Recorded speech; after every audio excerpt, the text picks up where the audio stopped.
There was a guy who was needing a driver for him and his friends to go to some event. I was like, yo, I can drive.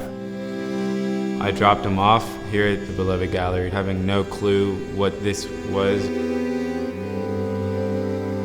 When I picked them back up, they all got in the car and buzzing and talking a lot about paintings and Jesus. I have to ask, like, what are y'all talking about? What did I just drive y'all to?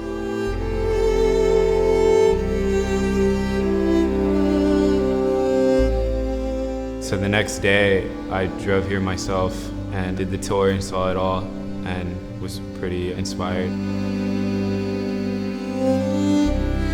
Most of my childhood was spent getting over trauma and like just trying to be a functional kid at school and a socially normal person. My dad was a painter and an artist. He died when I was in high school, but I discovered a lot of his college paintings. I knew he was good, but I was blown away at some of the stuff that he had done that I'd never seen. He was a wonderful man. I credit him for why I'm alive at all today. I don't think I would have made it without him. He supported my art and my writing and my music passions a lot.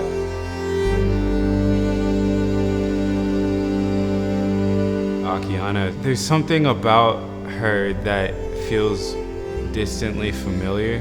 I was a kid that was really into words, so I wrote poems and poetry all the time. Seeing how she carried herself and what she partook in artistic expression was something that made a lot of sense to me and I connected with a lot. In the last couple of years, I ended up learning all about different cultures and ancient history, and that eventually led me to religions. Purposely left Christianity an arm's length away, and I was just interested from a historical perspective. I did in-depth learning about Catholicism, Christianity, and read a lot of the Bible. And so when I got to the New Testament, I'm reading the Gospels and I'm reading about Jesus. I was somebody who, like a lot of other people, was like, was this guy even real? Is this just all made up? As I read his words, I don't have those questions anymore.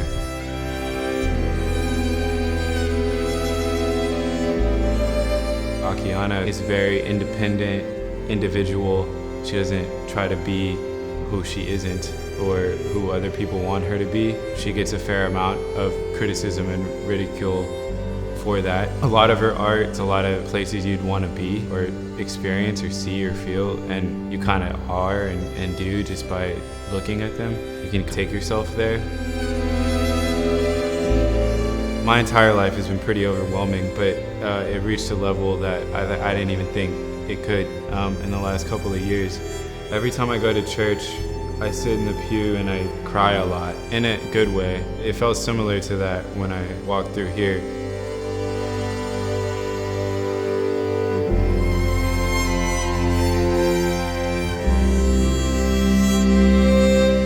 As the tour concluded, and you can kind of meander and take your time, I sat on the bench. I was just crying a bit and releasing a lot of the emotion that I probably hadn't allowed to come to the surface. My overwhelming release of emotion is what drew the lady there, and then Jason, the tour guide, came and sat both at the same time on each side of me, sat with me, and asked if they could pray for me.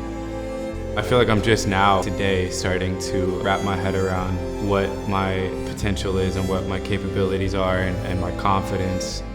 It felt good to see someone did it at a young age and is still doing it, not only just in terms of art, but in something that has impacted and affected so many people around the world in such a powerful and beneficial way.